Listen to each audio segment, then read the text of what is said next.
Hello guys, hello everyone, hello mga ka-Pure yan. Update ko lang for today's video. Napasuko na naman po si Pure yan para pumunta ng hospital kasi nga po is may sakit po ang aking pamangkin. Kahit nakagaling ko lang sa lagnat at sore eyes, kaya kailangan ko pumunta doon. Kahit na kagagaling ko lang din, sinisipon pa at inuubo-ubo pa talaga. Kaya ayan, inatira namin sila ng pagkain kasi nga po isang gabi at isang araw walang kain.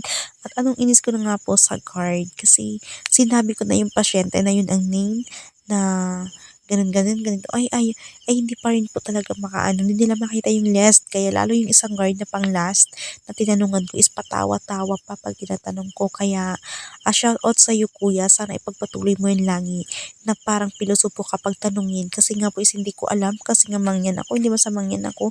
Hindi ko alam kung anong tawag nun sa may-ari ng CCTV. Ang basta sinabi ko, nandun ako galing sa CCTV na yun or sa may mga list ng pasyente. Kaya anong inis ko talaga, hindi ako sinasagot ng ayos, o 'di ba? At talagang patawa-tawa pa siya pag sinasabihan kong ganito, ganito. Ay naku, shoutout sa iyo kuya, ang pogi mo sa part na yan, hindi ka nakakatuwa. Akala mo naman kasi, kala mo kasi kung makapag-ano ka asta, akala mo ikaw may-ari ng hospital, charge lang. Ayan lang guys, update ko for today's video. Maraming salamat po. Then please like and share my video. Then subscribe my YouTube channel, Pure Mind Vlog. Thank you!